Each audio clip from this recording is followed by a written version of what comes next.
Hi, I'm Jonathan Hafetz, and welcome to Law and Film, a podcast that explores the rich connections between law and film. Law is critical to many films. Films, in turn, tell us a lot about the law. In each episode, we'll examine a film that's noteworthy from a legal perspective. What issues does the film explore? What does it get right about the law, and what does it get wrong? And what does the film teach us about the law and the larger social and cultural context in which it operates? Our films today are Argentina 1985, a 2022 film directed by Santiago Mitre, and Granito, How to Nail a Dictator, a 2011 documentary by Pamela Yates. Argentina 1985 tells the story of the trial of Argentina's military leaders from its prior military government in 1985, just shortly after the restoration of democratic government in Argentina. It depicts the importance of the trial, some of the challenges and the convictions that were ultimately obtained, and the rocky path to overcoming impunity after a series of dramatic human rights violations. Granito, How to Nail a Dictator, which is Pamela Yates' follow-up to her earlier documentary, When the Mountains Tremble from 1984, tells the story of the effort to hold accountable Efraín Ríos Montt, the general and former military leader of Guatemala, who was charged with being responsible for genocide and other atrocities in Argentina during a brutal scorched earth campaign over a long civil war that led ultimately to the deaths of over 200,000 people. Our guest today to discuss these films is Rachel López. Rachel is an associate professor of law at the Thomas R. Klein School of Law at Drexel University and the director of the Andy and Gwen Stern Community Lawyering Clinic. Rachel has also held visiting fellowships at the Carr Center for Human Rights Policy at Harvard Kennedy School, the Lauterbach Center for International Law at the University of Cambridge, the Orville H. Schell Center for International Human Rights at Yale Law School, and the Max Planck Institute for Comparative Public Law and International Law. This fall, she will be a fellow at Princeton University, where she will be researching and studying Guatemala, an area that she's an expert in and has spent many years researching. In 2016, Professor López researched transitional justice in Guatemala and Spain as a Fulbright scholar. She's also served as a commissioner on the Pennsylvania Sentencing Commission as an appointee of Governor Tom Wolf. Rachel's scholarship primarily focuses on state responsibility for mass abuse, transitional justice, and the carceral state. Her articles have appeared or are forthcoming in numerous well-regarded journals. Her most recent piece, Redeeming Justice, co-authored with Terrell Carter and Kempis Songster, won the 2022 Law and Society Association Article Prize. Her other articles have been widely praised, and she's a leading scholar in her field. Rachel has testified at hearings before the Office of the United Nations High Commissioner for Human Rights and the Philadelphia City Council. Prior to joining Drexel Law School, Professor López was a clinical teaching fellow and then an assistant clinical professor at Seton Hall University School of Law, where we both met and worked together on human rights in Guatemala and Haiti. It's an honor to have Rachel on Law and Film to discuss these two films, Argentina 1985 from 2022 and Granito, How to Nail a Dictator from 2011. Welcome, Rachel. Thank you so much. It's such a pleasure to be with you. And also, as you acknowledge, in many ways, a full circle experience of us both being together in Guatemala and now having the opportunity to reflect on that experience and what's happened since our human rights missions in Guatemala. Yeah, lots happened, a lot happened before and a lot's happened since. So it's great to connect with you and to have you as a guest on the podcast. So let me start with a question regarding both films. Argentina 1985 and Granito, How to Nail a Dictator both address the topic of what's often referred to as transitional justice. Can you talk a little bit about this term? Certainly. So I have to start by acknowledging that to some extent it's a contested term. More broadly, it's an idea of sort of this justice or quasi-judicial mechanisms that occur after a transition from a repressive era to a more democratic era. The term was first coined by Rudy Teitel in a seminal article on transitional justice that appeared in the Yale Law Journal. She defined it as concepts of justice associated with periods of political change, characterized by legal responses to confront the wrongdoings of repressive predecessor regimes. Now, another scholar would find issue with that definition. So Naomi Roth Arosa, who was very involved in the Guatemalan trials that we're going to talk about, really finds that definition to be unnecessarily legalistic and abstract. She points out, right, that transitions are often not so clearly demarcated. So even though Rudy Teitel would characterize it as a transition from one regime to another, often the way that this occurs in processes, it's not so a clear line between past and present. Similarly, part of, I think, Naomi wrote Aros's critique is that Rudy Teitel overemphasizes the legal dimensions of transitional justice when we know that there are many other forms of transitional justice that are not so legalistic, such as truth and reconciliation commissions, memorials, and other types of things that are meant to address the past that don't so narrowly fall in the bucket of legal processes or solutions. As you say, it's a contested term and a term that is open to multiple interpretations. And ultimately, there's one maybe common thread. It's dealing with how do societies address atrocities that were committed in the past. In the case of the two films, they center on two countries, Argentina for Argentina 1985 and Guatemala for Granito. But more broadly speaking, they cover a period from, say, the mid-70s to early 80s, and even earlier in Guatemala, where you basically had right-wing military governments, military dictatorships in Central and South America that brutally suppressed left-wing movements or leftist movements. So let's start with Argentina 1985. The film describes the period in Argentina known as the Dirty War, which lasted during the military dictatorship or the Proceso de Reorganización Nacional from 1974 to 1983. Can you talk a little bit more about what happened in Argentina during this time? Most certainly. So part of this is a need to kind of contextualize this in the time and moment of Argentina. So in part, there was a schism between the right and the left in Argentina as a result, in part, of the area of Juan Perón and his wife who took over power when he passed away, Isabel Perón. There was sort of dramatic fights between the right and the left that took often a violent turn in terms of often what are seen by many Argentinians as the guerrilla groups that were engaging in violence. And so part of what was a tradition in Argentina was that when the elite class or the middle and ruling class would become apprehensive about the violence, a military coup would step in or the military government would step in. So this is in part of a long tradition in Argentina of the military stepping in at times of violence. And that's what happened here. The term dirty war, I think, is significant here that you used, John, in the sense that that was the language that was used by the military junta when they took power. So even though that they were meant to quell the violence of the leftist groups, in fact, they employed extraordinarily violent measures of repression, including torture, extreme torture, kidnapping, and disappearances. And so the characterization of war is really a name used by the military junta to essentially legitimize their acts, to say these were, as we saw in the film, or you're seeing in the film, right, acts of war. And so these extreme measures were needed as responses to that. And so I think that framework is really important when we think about what was a pretty extraordinarily extreme reaction to violence, perhaps more extreme than even the violence that came before it. So I think that we have to understand basically the broader history to really understand this term dirty war. And the film talks about the way they used the notion of war and the enemy and defining people within the country as the enemy. And it was used quite broadly, not just individuals who were suspected of engaging in insurgent or terrorist activities, but also people who oppose the government, leftists, students, union workers. So they cast the net quite broadly, right, in Argentina. Yeah, and to make the connection to Guatemala, which we'll talk about momentarily, this wasn't just a narrative that was employed by the military junta, though it was developed by them. The broader public also bought into this narrative of, the military is essentially saving us from the violence of the guerrilla, which created a veil of legitimacy that allowed these acts to happen both in Argentina and in Guatemala. No, that's a great point. And the film, I think, does a good job with that dynamic that you mentioned.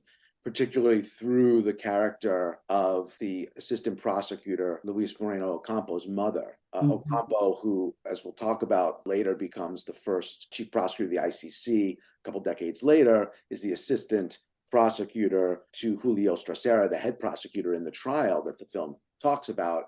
And Ocampo's from a military family, a traditional military family, and his mother had that bias towards the military, the junta, that they were protecting the country. Perhaps they went too far in some respects, but they were basically doing a good job. And the key moment, or some key moments in the film, are her transition when she sees what happened and some of the tactics that the military used, and she's no longer supportive of them. And well, she always supported her son because he was her son, but she becomes really supportive of what he's doing in the trials. Yeah, that's such a key connection. There's sort of a key moment in the film when Luis Ocampo receives a call from her and is sort of incredulous about what the military, which is part of their family legacy and tradition, she's sort of aghast at the acts that they took that were, much like Guatemala, broadcast on the radio and on television.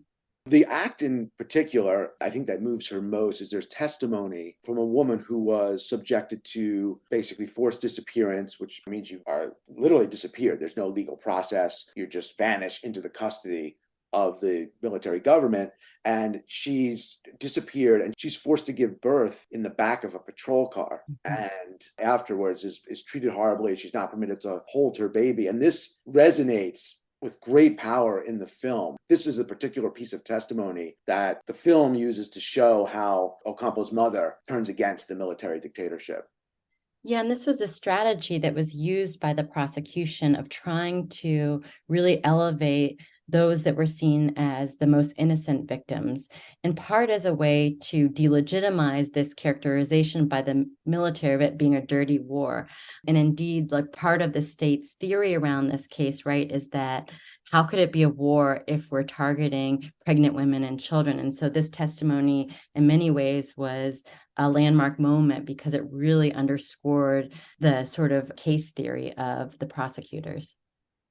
Yeah, and it was very strategic in terms of how best to appeal to Argentinian society, to people like Moreno Ocampo's mother, who had a sort of natural or pre-existing disposition to favor the military, who were seen as reestablishing order. You mentioned this, or you referred to this, that there were, in a sense, two audiences. There's the audience in the courtroom, and the film shows the testimony of some of the many victims who gave evidence about what happened to them. And then the other audience, which is the public, the broadcasting or reporting about the trials. This was before the internet and before cable TV, but all the news shows would talk about what was going on in the trials. It was a major event. So you have, in a sense, these two audiences, the judges in the courtroom, and then you have the larger public.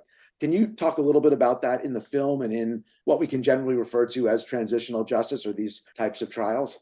I think what's so significant here, right, is going back to that definition of transitional justice and really kind of drawing from Rudy Teitel's definition and why I think it has resonance to this day.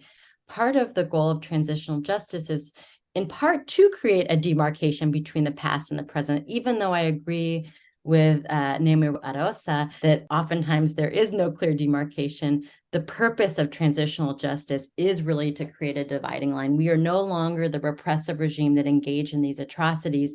We want to move towards a more democratic and to some extent liberal state that protects human rights. And so I think that one of the interesting things about transitional justice is by its own definition and nature, there's sort of a recognition that it has political objectives, right? Like we can understand it as forwarding a political objective of creating distance from the past. And that's part of what you see really reflected in the film in terms of its broader broadcasting, which occurred, as I mentioned, both in Argentina and Guatemala. Part of the prosecutors, both in Argentina and in Guatemala, their goal is not just about securing convictions of past military officials. It's about changing the narrative of how the public understands these trials. And so when you talk about two audiences, I think that we can kind of view them in parallel. Of course, there was the audience of judges that had to make the determination of guilt or innocence. But in part, there was a much broader goal here of changing how the public understands what the military did, and to some extent, trying to decrease or minimize the power of the military going forward in what was meant to be, in both situations, both countries, more democratic governance. And so both of these countries, Guatemala and Argentina, having strong traditions of military leadership, a piece of this is convincing the public that that's actually not the appropriate way or the most just or moral way to have a country be governed. And you see in the film, the president, Alfonso, who just had been in office about 2 years since the end of the military dictatorship and supporting the trials, which took place in civilian court, basically telling or signaling to Strassera, the prosecutor, how important it was that he needed to win over not just the judges, but he needed to win over broader Argentinian society if this was going to stick and if this was going to be successful and if it was going to avoid the backlash, because there were death threats, actual attempts against the lives of the prosecutors. So there was a real risk and a real concern about backlash. Witnesses testified in fear. And as Strassera said to one of the witnesses, we really can't protect you. So they needed to win for the judges, but they needed to win in the Argentinian public eye. Absolutely. It was a critical, I think, outcome of part of this. Strassera, who's the lead prosecutor in the case, the film is told really through his eyes more than anyone else's. So he had been a federal prosecutor during the Dirty War, or the military dictatorship, and he'd been criticized for not doing enough. For example, refusing to investigate habeas corpus inquiries that had been submitted on behalf of detained persons or detained suspects during this period. So he's a bit of a complex figure. In a sense, he embodies some of the challenges and contradictions of the idea of transitional justice that you talked about. Can you talk a little bit about Strassera and his role? Yeah, absolutely, John. So you so well sort of explained kind of his role during the Dirty War. He was indeed a federal prosecutor. And there's a key point in the movie, if you remember, where Luis Ocampo kind of challenges him in a very subtle way on this point of, the prosecutors and judges not doing enough during the Dirty War to protect. And it becomes this very tense moment, both sort of, as you described, John, like the complexities and the ties to the past and how that really complicates things, in particular, because in transitioning societies, everyone to some extent is complicit in what happened in the prior era. And so really, I think that this shows the dynamic that sometimes, even when you would want to do something, as it appears as if Strassera wants to do, you feel constrained by your environment. And I think that the movie does a good job of depicting that. It's interesting, though, another part that the movie really underscored, which I think is so important, is how few people wanted to take up this cause. We would think, like, as lawyers, part of us would love, like, I'm sure you and I would love to be part of an incredible trial that has the chance to be historic. But in fact, in Argentina, part of the reason why these two prosecutors end up in their roles is because no one else wants to take on this position. And so we see right there as well, like, how complex this is in the current environment in Argentina. It's easy to look back and imagine what you would do, but the movie does a good job of portraying the complexities of the decision to be a part of this and the alienation that results.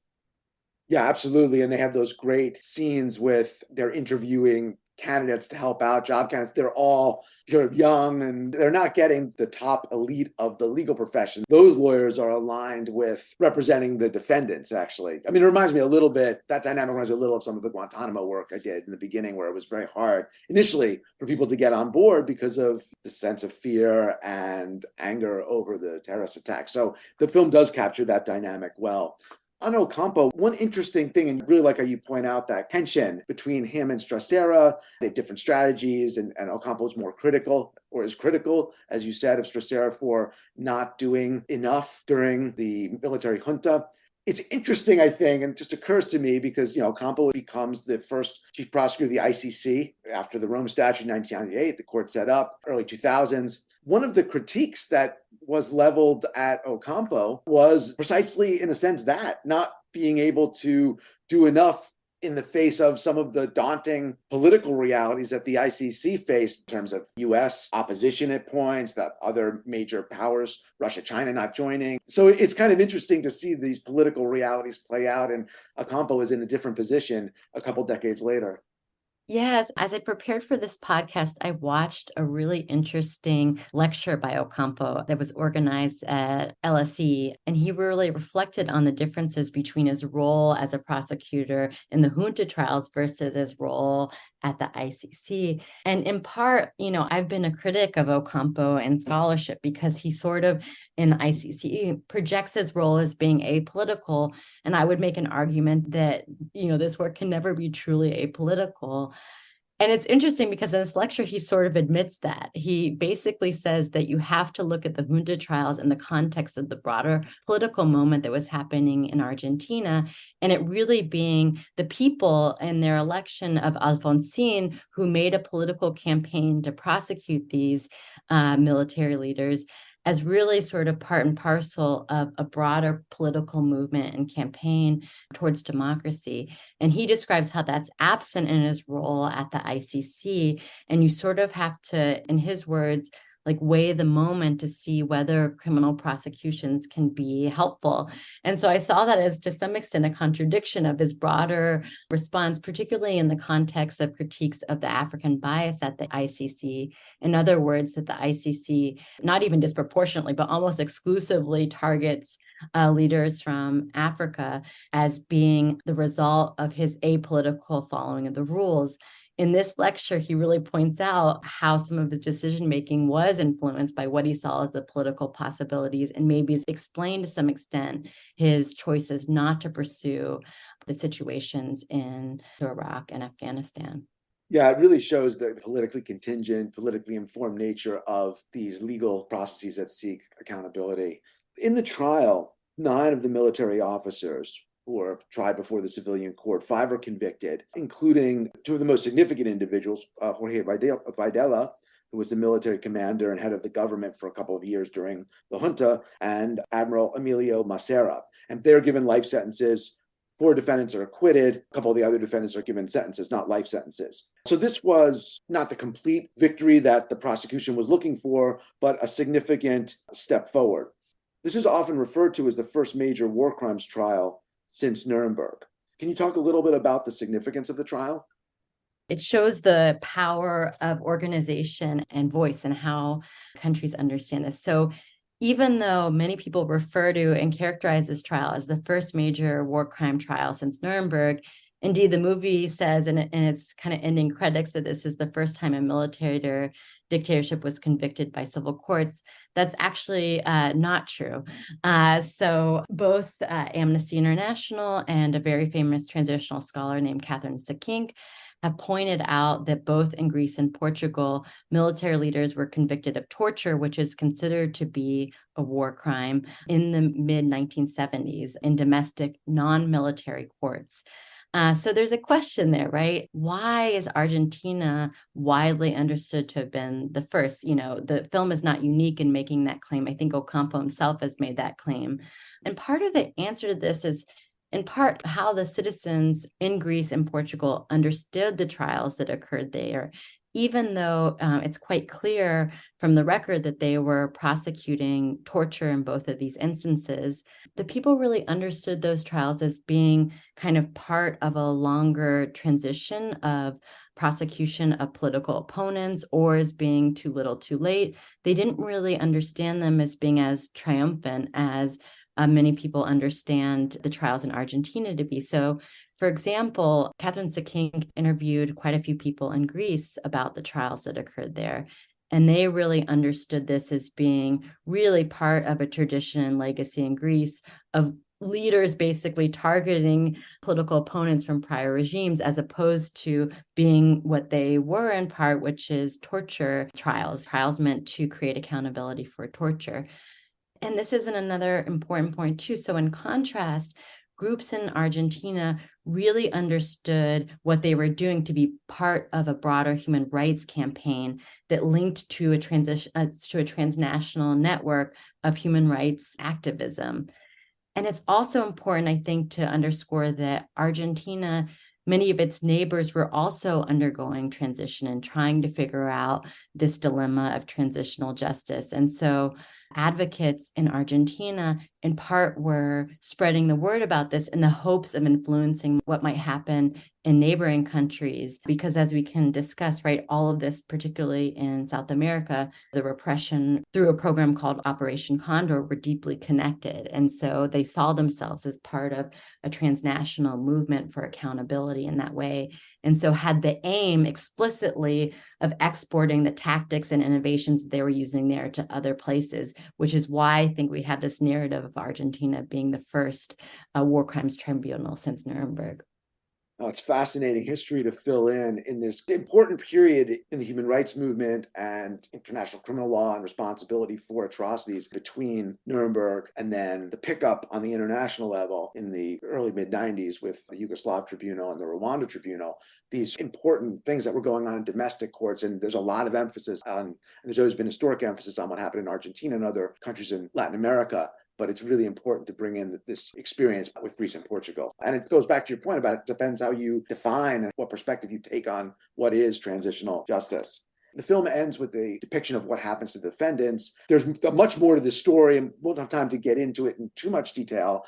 But there's some setbacks where there's a law that provides impunity. You then have presidential pardon by President Menem. And then it's not until some years later when the process kind of starts again. You have Supreme Court of Argentina declaring amnesty laws unconstitutional. And you have other efforts by civil society to try to achieve accountability, and you start to get more trials. One of the key groups in this whole process is the Madres del Plaza de Mayo, the group of mothers of the disappeared who were depicted in the trial and who played such an important role. So could you talk a little bit about what happens after the trial and also the role of the Madres and civil society? Absolutely. And this is, there's a lot to this question, I think, that is important to discuss. So, as a starting point, many of the advocates in Argentina were not unified in their belief that retribution or accountability through criminal trials was the right response. But one of the groups that did really press for this was the Madres de Plaza del Mayo, who were mothers and in some instances grandmothers of people who were disappeared during the Dirty War. And so they were quite organized. They're known most markedly for wearing white scarves over their head as a symbol of the diapers of the children that were disappeared as a part of this. And so way before the trials ever occurred, they were seen as critical figures in pushing towards justice in the sense of retribution and accountability through criminal trials. And so I think that's an important part to underscore for them. They also had a really important role in pressing for trials after, as you described, the passing of amnesty laws in Argentina.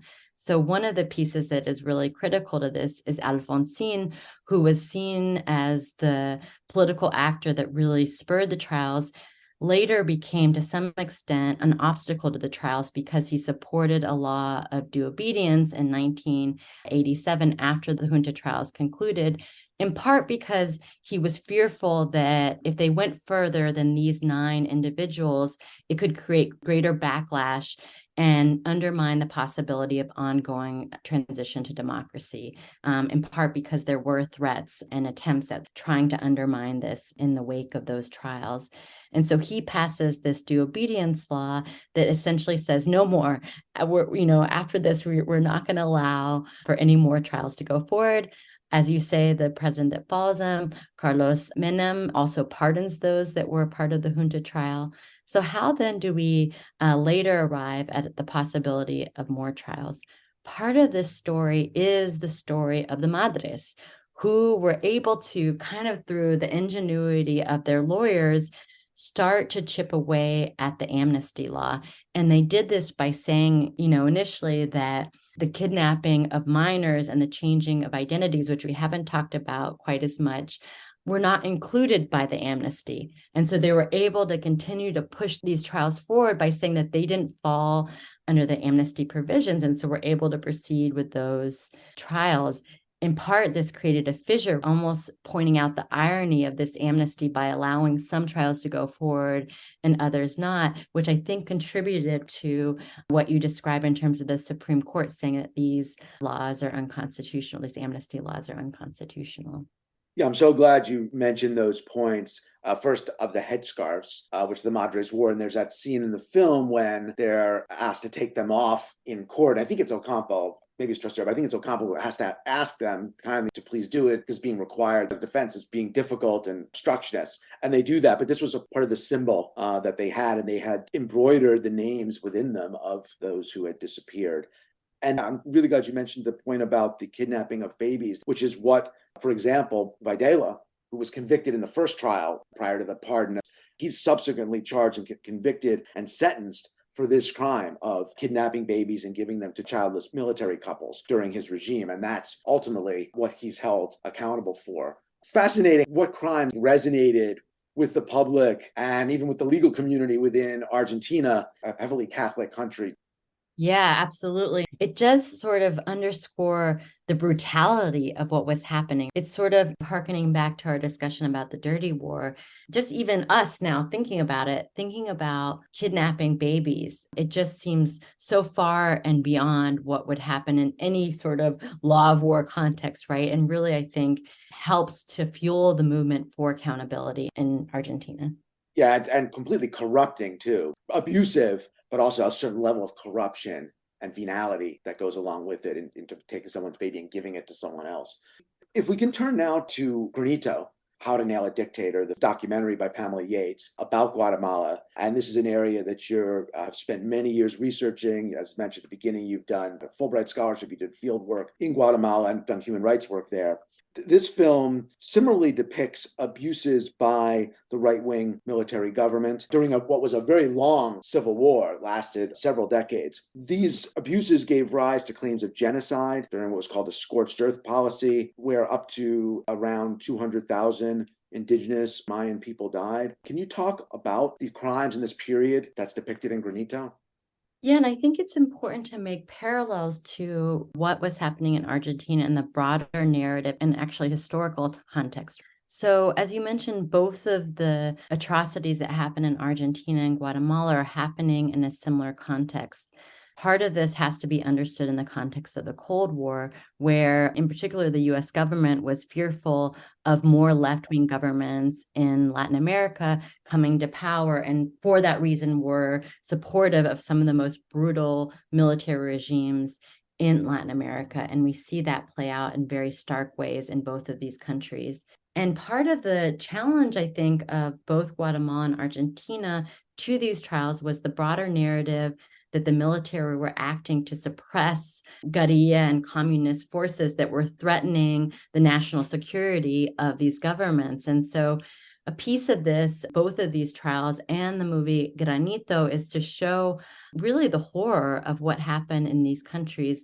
Granito does a good job of demonstrating how the Scorched Earth campaign in the rural communities really targeted indigenous communities and sort of razed to the ground many villages that existed in that time no longer exist anymore because of how widespread the murder and genocide of these populations were.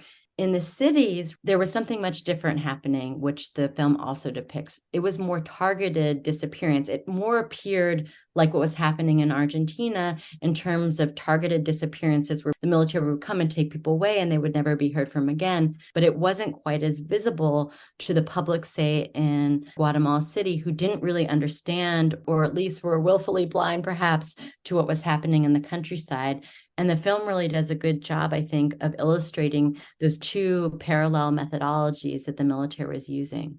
The central focus of Granito is on the long continuing attempts to hold accountable leaders of the military government, in particular, General Efraín Ríos Montt, who was in charge during some of the worst atrocities in 1982, 1983. And one of the challenges that's depicted in the film is that of connecting Ríos Montt and other senior officials to the crimes. This goes to your point also about what was in the city versus the rural area where many of the atrocities were occurring, and the challenge of trying to prove command responsibility. And the footage from Pamela Yates' first documentary, When the Mountains Tremble in 1984, which depicted this period in the Civil War, where she interviewed several key military officials, was used at the trial to help prove defendants either ordered the action by Guatemalan death squads or knew what the death squads had done and permitted it. So this is all part of the film's depiction, as its title suggests, of how to nail a dictator. What are the challenges in nailing a dictator and this idea of command responsibility? Yeah, so part of at least the public narrative around some of the defense of the military, and when I was in Guatemala as a Fulbright scholar, was able to attend some of these trials while I was there that are ongoing. So the movie really focuses narrowly, as you mentioned, on the trial of Efraín Ríos Montt. This is sort of like one of the things that I hope to underscore is that we view the junta trials as being so historical, but what happened in Guatemala in many ways is also historical. It was the first time that a former head of government basically was convicted of genocide in a domestic court. And so in that way, it has really big significance to human rights and transitional justice. The challenge that you mentioned, I think, is so fundamental here and showing or countering the defense that all of these defendants, not just Efraín Ríos Montt, but others like Benedicto Lucas Garcia, who's also depicted in the film, of them basically saying, like, we didn't know what was happening. This was low-level officials. And in fact, many of the cases that I studied depict that. So we see cases of massacres that occurred in the countryside depicted in the court decisions as being the acts of rogue soldiers or rogue farmers even. And so that was part of the defense that was built in. The challenge that you discuss of nailing a dictator is proving that the highest level officials not only knew, but actually ordered this genocide in essence, right? And so one of the key pieces from Yates's documentary, When the Mountains Tremble, that was used both in the Spanish universal jurisdiction case, which hopefully we can talk about as well, and in the domestic trial of Ríos Montt, was this interview of Pamela Yates when she's a very young journalist in Guatemala, asking him this question about sort of what level of control does he have over low-level soldiers. And he basically says in a way that is used in a condemning way in these trials, if I don't have control over these soldiers, what the heck am I even doing in this position, right? That's sort of the English translation of what he's saying, sort of saying that I have absolute control over the entire military apparatus. And so this is then used to show that basically he did know what was going on and in fact was in complete control over these sort of civilian patrols and other folks who were engaging in the scorched earth campaign in the countryside. So interesting how the film captures that moment. And then it also depicts how Pamela Yates goes back to her outtakes for the interviews, kind of searching through when she sees there's an entirely different, albeit related purpose that this footage can be used for. But you're right. I mean, very young at the time, young journalist. She actually gets into a plane with, I don't remember if it was Ríos Montt or maybe it was another. No, it wasn't. It was another general. Maybe it was Lucas Garcia. She gets into a plane or no, a helicopter with them when they're out on reconnaissance. It gets shot down. She fortunately survives, but she was very kind of young at the time. And then later on, as this process, this transitional process, accountability process picks up, the footage becomes used as part of the story that she had been depicting. You mentioned the universal jurisdiction case in Spain. I want to talk a little bit about that. Basically, the idea that after there are roadblocks to accountability in Guatemala, lawyers file petitions or actions in Spanish national courts seeking accountability for atrocities in Guatemala. Can you talk about the concept of universal jurisdiction and the role of Spain and Spanish courts in Guatemala? Yeah, I'd love to talk about that. This was also part of my research as a Fulbright scholar. I looked both at the Spanish universal jurisdiction cases and at the Guatemalan proceedings. And so I'm very interested to sort of talk further about that. But I also maybe want to contextualize this and bring it back to something that's important in Argentina, which is this idea, this conception. Catherine Sequin calls it the boomerang effect. Naomi Rosa calls it the Pinochet effect, which is this idea of the use of domestic human rights advocates using international or foreign proceedings to put pressure on their domestic actors to move forward with convictions. And that's exactly what happened with this universal jurisdiction case in Spain. So Rigoberta Menchú, who is an indigenous woman who lost most of her family during the genocide, takes a case to Spain, a case of genocide against the leaders mostly in the 80s, including Efraín Ríos Montt, alleging that they were involved in genocide. And these proceedings move forward to the investigative stage. Ultimately, they are roadblocked by Guatemala, which refuses to extradite the defendants. But as part of this boomerang effect that is described by other scholars, we see pressure put on Guatemala to proceed with the cases that have been languishing in Guatemalan courts and in Guatemalan prosecutors' offices for decades. And so that's part of the significance and the importance of international and foreign courts being involved. Now, John, if you'll let me, I want to quickly mention something of how this relates to Argentina. I have several critiques of the movie, but one of them is that they don't really portray the role of international law in this movement. So just to give you a sense, so there's this international commission called the Inter-American Commission on Human Rights. It's part of the Organization of American States. And it, along with the Inter-American Court on Human Rights, are legal, like judicial and quasi-judicial bodies that hold states accountable for their human rights violations. Now, what's significant about this is that the Inter-American Commission on Human Rights was the first official body to recommend criminal prosecutions in Argentina. And this put pressure on Argentina to move forward with these trials. Similarly, right, it wasn't that this was happening in a vacuum. Argentine human rights defenders were pushing for these entities to make these declarations. Similarly, the Inter-American system also engaged in this process, not just in Argentina, but more broadly, of declaring amnesties of crimes against humanity in violation of human rights. And that was part of what was used by the Argentine Supreme Court to nullify the amnesty laws that existed in Argentina. You see basically in both of these situations how advocates are able to engage in transnational judicial processes to put pressure on the domestic organs to move forward with the prosecutions.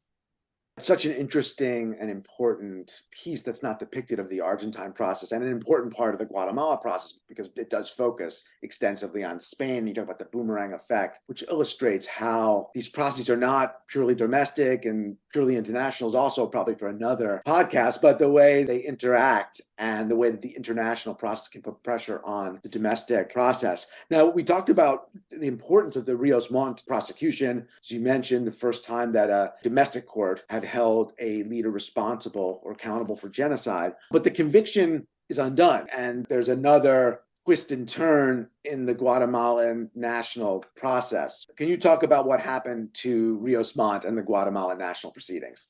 It was so incredible to see Ríos Montt convicted of genocide, and deeply heartbreaking when that trial was reversed by the Constitutional Court in Guatemala. And just to give a little bit of personal background to this, I just graduated from college and I spent a year in Guatemala researching the genocide that occurred there. And at the time, Ríos Montt was the head of the Congress and had announced his candidacy for president. And it was hard for me as an aspiring human rights attorney to understand how that was possible. And so in some ways, it felt deeply vindicating to see him finally held to account in Guatemalan, what's called the high-risk court. That was the tribunal that he was convicted in. The Constitutional Court later reverses on basically procedural technicalities. So there's this point in the trial when Ríos Montt essentially fires his defense counsel, and he is allowed to proceed by himself. So on that basis, the Constitutional Court reverses. And they didn't sort of dismiss the case. The case was meant to proceed and go forward again. They basically paused the proceedings at the point when his attorneys were no longer representing him in court, and it was supposed to reconvene at that moment. The challenge basically is that Ríos Montt then becomes very ill and dies very shortly after this occurs. And so the trial is never able to reconvene. And so we're left in this sort of legal limbo of not knowing whether he would have been convicted on retrial. And so this is part of the challenge both depicted in Argentina and Guatemala of, one step forward, two steps back sometimes. And it's a continual fight for justice in the sense of retribution in these countries. And I think that we can see tragically how oftentimes people that come forward don't always see the justice that they would like to see, at least in terms of retribution. There's so many challenges to nailing a dictator, as the film puts it. challenges of proof, challenges to political will, and then you finally have the temporal challenge, right? At some point, time may run out. Something similar happened with Pinochet. I mean, it happened with Milosevic in the Yugoslav court. So if the arc of universe bends towards justice, it may, but you also have a finite amount of time if you're going to try to convict a leader responsible for egregious human rights violations. So it's unfortunate that that didn't happen in Guatemala, but would you say that the trial and the proceedings have had an important domestic effect in Guatemala? This is such an important question. I mentioned that I have some critiques about maybe both films, but in particular, the Argentina 1985 case. So I think in general, and this gets to critiques by Karen Angle and others of the anti-impunity turn of the human rights movement. In other words, the extreme and heavy focus in human rights on criminal trials as the end-all be-all in terms of human rights success, and everything kind of hanging on the success of a trial, which, as we've already discussed, can be very tenuous in terms of outcomes. And I think we see, by contrasting these two films and these two contexts, the risk of putting too much weight on trials and overemphasizing, I think, to some extent, their importance. So Francisco Quintana has made this critique of this movie in particular, right, that it sort of, in some ways, glorifies the role of the prosecutors in this trial in the transition to democracy of Argentina. I don't mean to diminish their work, but I think that there's a risk in over glorifying trials as the one solution to transition, when in fact we can see by the example of Guatemala, which in many ways has been very successful. We can talk about the other cases that have preceded as well. Ríos Montt, of course, it's complicated because it was partial reverse, but there are other trials that have been very successful, including the first domestic court to announce that rape is a form of torture and amounts to crimes against humanity. That occurred in Guatemala as well. The largest case of enforced disappearances is moving forward in Guatemala. And even despite these successes in Guatemala, just to give you a snippet of why we can't rely solely on trials as a means of democratic transition, the two front-running candidates for president in Guatemala, one of them is the daughter of Efraín Ríos Montt. And so even though the goal of the trials was to change the narrative, to expose the public about what was happening in the rural areas, the genocide and the brutality of the military government, it has not been as successful in changing the narrative and really the goal of the human rights defenders in depleting the political power of the military elite in Guatemala. And so I think that contrasting these two countries is important, because if you look at both of them, part of the difference, I don't think, can be attributed to the success or failure of the trials, but rather the broader political context of these countries. So in Argentina, there was what Catherine Sekink would describe as a ruptured transition, meaning it was more of a clear transition from the prior military regime to a democratic governance structure. Whereas in Guatemala, the military elite continue, even to this day, to have extraordinary power, sometimes explicitly, sometimes clandestinely, in controlling the country. And to me, I think that is more significant to the current situation of both countries than the outcomes of either of these two trials. And so part of the risk, I think, for us as lawyers, right, we want to see these movies and believe that we can have a role in creating a more just world. And I'm not saying that that's not true. I just think that you can't divorce that from the broader political work and context that needs to be understood, and also the organizing that needs to occur in order for really true democracy to take root in transitioning countries. Trial is just a piece of a larger puzzle, and you can't see it in isolation. And I think it's a challenge for lawyers, but it's also a challenge for filmmakers.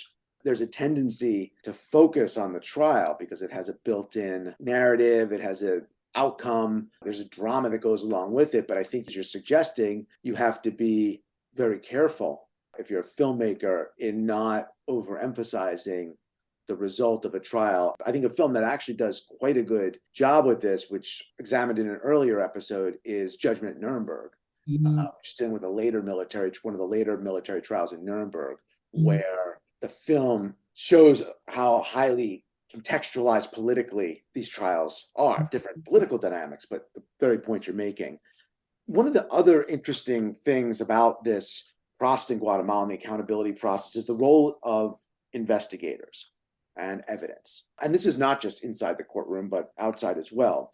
It highlights the work of Freddie Pecorelli, who's the executive director of the Guatemalan Forensic Anthropology Foundation, who has led the search for and the exhumation of remains of many of the victims of atrocities, and Kate Doyle, a senior analyst at National Security Archive, who helped uncover formerly secret documents regarding U.S. knowledge of and involvement in the notorious massacre by the Guatemalan military in 1982 at Dos Eres. And the film mentions and describes that one of the key developments in Guatemala was the accidental discovery in 2005 in an abandoned police building of the records of the National Police, which document the forced disappearance and have proven vital in the ability of family members of victims to learn the truth about what happened to their loved ones and to obtain justice. And it talks about one of the lawyers who was able to obtain justice against the police officials who disappeared her father. And when we went to Guatemala, one of the most powerful things was visiting this archive and seeing this, which has been turned into kind of a site of conscience or a museum. Can you talk a little bit about the police archives and the role of investigations in the accountability process and in coming to terms with the past in Guatemala?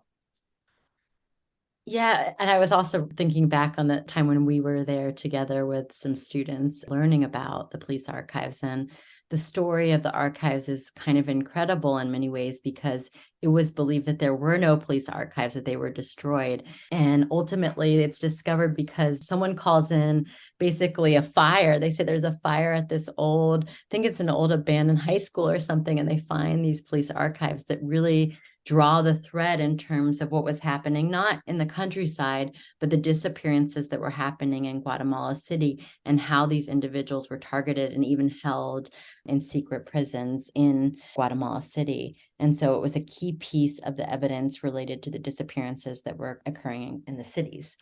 This also speaks to some of the backsliding that's happening in Guatemala because the government essentially removed funding for that archive. And last I heard, they were struggling to keep open, in part because of the backlash that's happening in Guatemala against people that had pursued justice in criminal trials. And so that's, I think, an important thing to note as well. But in terms of investigations, part of the challenge, but also I think the importance of criminal trials is that they require evidence. As we were describing before with When the Mountains Tremble, you need to be able to connect up the highest level officials down to those that were actually committing the atrocities on the ground. The same thing can be said as true of the police archives because it draws the line between those that were ultimately responsible at the highest levels to the people that were engaging in disappearances and torture in the city on the ground. And so in this way, the archives, in many ways, are an incredible blueprint of how this actually happens on the ground. And there's, I think, so much to be learned from them. And thankfully, even despite the backlash in Guatemala, my alma mater, the University of Texas, has played a key role in digitizing many of these archives. So many of them are available in digitized archive available through the University of Texas. And so there are investigations that are ongoing related to disappearances that have been documented in those archives. It's so important that that's preserved for the future. And it's such an important piece in Guatemala's history is at risk of going under because of lack of support due to the backsliding, which prompts me to ask you, I mean, in Guatemala, a lot of the focus has moved on. Concerns now tend to focus more on high levels of violence, drug trafficking, corruption, which are, of course, related to migration questions, which play so prominently in the United States. To what extent is reckoning with the past, trial or non-trial or both, connected to those issues and the challenges Guatemala faces today? I think that Guatemala is such a powerful example of if you don't fully reckon with the past, that the crimes will continue in other forms. And so even though we can say the Guatemalan government is not engaging in genocide, the same actors or network of actors are involved in corruption. They're involved in narco trafficking, right? I'll give you sort of a powerful illustration of this.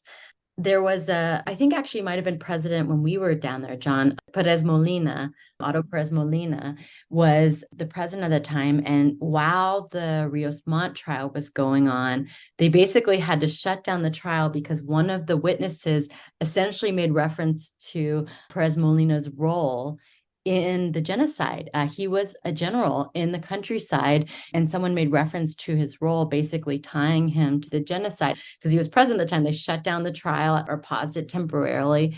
And later, just to connect this up to your question, he was indicted by, there's a UN hybrid commission there that investigates corruption. They're not investigating at all. Their mandate is not to investigate the atrocities of the Civil War, but they were able to uncover basically his role in engaging in all sorts of corrupt practices while president. And ultimately now he's behind bars for those acts. This is just an illustration of the thread that exists between individuals who are involved in human rights violations and atrocities, continuing to use their power to essentially raid the coffers of Guatemala. And so I think that you can see a direct line between the past and the present. One thing that's been documented by WOLA, the Washington Office on Latin America, is also how after the Civil War, many of the military powers, even though they're not in power as a matter of law, they're not sort of official leaders of the government, they're pulling the strings through these clandestine networks behind the scenes, and perhaps more alarmingly, have now partnered with narco traffickers and are engaging in extreme violence. In that instance, it may not have the same face or features as the genocide, but nonetheless engaging in extraordinarily brutality, all for the service of financial gain. It's so important to confront and deal with the past, and has these ramifications. And I have to say, another troubling aspect of this is the role that the U.S. played, particularly in Guatemala, a heavy role going back decades and decades, as well as in Argentina, with forms of neocolonialism and also support of the right-wing government, training in torture and various other aspects. And so, now, especially where there's this response to the high levels of migration coming from Central America, I mean, the U.S. certainly has some role in destabilizing the region and in Latin America together. I mean, we can't let the U.S. off the hook here. As you mentioned, Kate Doyle's research really showed that the U.S. government knew exactly what was happening and continued to provide military aid and technical support and training to the very individuals that are engaging in genocide. The kind of irony now is, when I interviewed people in Guatemala, they attribute the success of those trials in large part to the support by the U.S. government, which was then rescinded during the Trump administration and really created some extraordinarily risk for those involved. And indeed, the UN hybrid commission that I mentioned has now been kicked out of the country, in part because the Trump administration no longer decided to actively support it. And so we see the role of the U.S. can be a force for good. But as you described, particularly during this period of the dirty war and the genocide in Guatemala, actually were facilitating, essentially aiding and abetting these atrocities that were occurring. And they weren't doing so because they didn't know it was happening. They were doing so because it was part of a broader political agenda to ensure that so-called communist governments, even if they weren't actually communist, were not allowed to gain power during the Cold War. And it's important the role that you mentioned the National Archives played in Kate Doyle in getting access to many secret documents, which had significant effects in the transitional justice process and within those countries. So those secret documents that were finally declassified.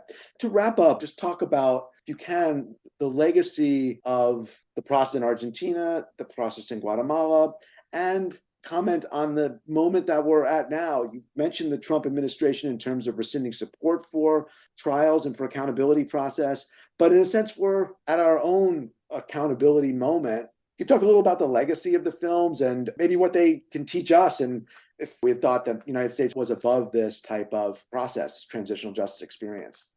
I believe in accountability for, of course, the election corruption of the Trump administration and many of his other illegal acts. I think the challenge of this really is reflected in how I understand both trials in Argentina and Guatemala.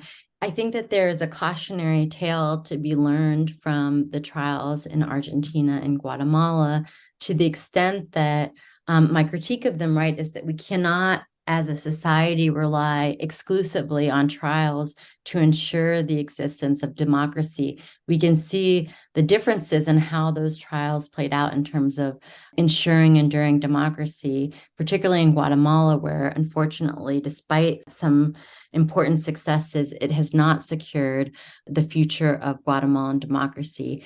Maybe a lesson for us is holding Trump and other officials accountable via criminal trials alone will not be enough to ensure the future of our democracy.